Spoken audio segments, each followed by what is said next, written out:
Social media platforms have been around for about 2 decades now, but with tech advances, the way we interact with social media might be changing forever. I think we're at the beginning of the end of the social media era. I think AI cracks the current value proposition of the social media platforms in their current state. This is already my favorite podcast. That's futurist Sinead Bovel expanding on the idea on her podcast, I've Got Questions, that with improvements to AI, more people will break away from social media and are in the market for something new. Sinead joins us from New York with more on what's happening now and where we're headed. Great to have you back. Thanks for having me. So you said in that clip that you think that this is the beginning of the end of the social media era. What do you mean by that? Yeah, so there's kind of 3 core pieces of evidence that I see here. The first is that AI cracks the value proposition of the current platforms. We post because people are watching, and we consume because we believe we're seeing real experiences. If you can't verify whether your followers are human or whether you're consuming real experiences online, that value of posting and consuming changes.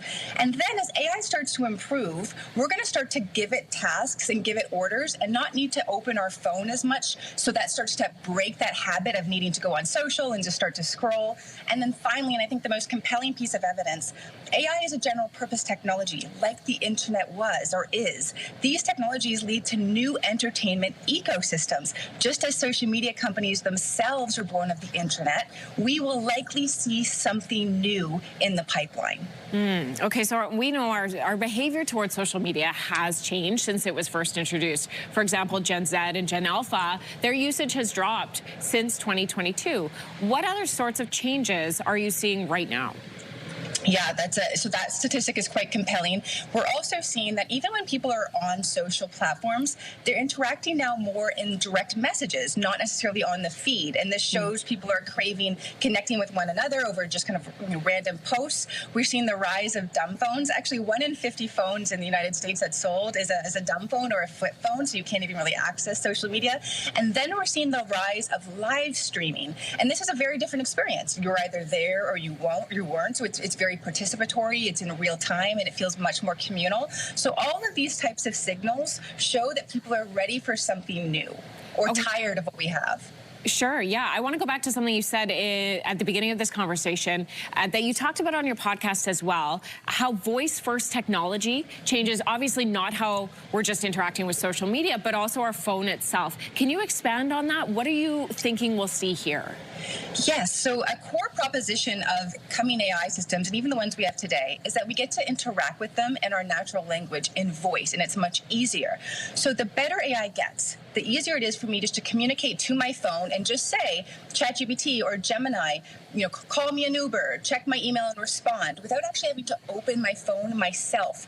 That starts to break the habit of needing to go into apps, scroll around, and do things. And we're going to see this across the app experience more broadly, that humans don't need to be as present on our devices because AI will start doing some of these tasks.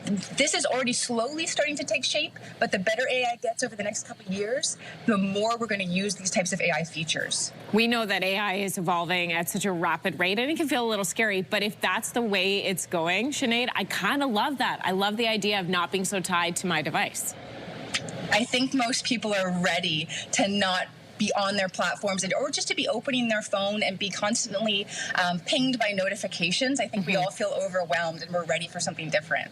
We know, and you mentioned it, that social media platforms like Meta and X are embracing AI, and that is changing the user experience. How do you see that playing out?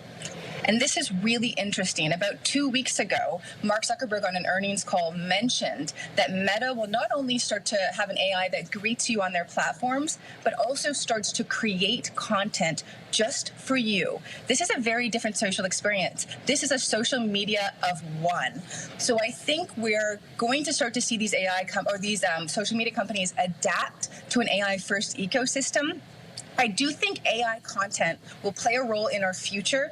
I don't think it's going to work by cramming it on these current platforms. People are already confused if what they're seeing is real or not. It's already impacting creators. So I'm not sure this works, but we'll start to see even more AI content, even from the platforms themselves. It's almost like a completely different thing, from social media with human interaction to AI media. And they'll have to see if people will buy in. Sinead Bovel, thank you so much for joining us on the show today. Thanks for having me. We'll be right back.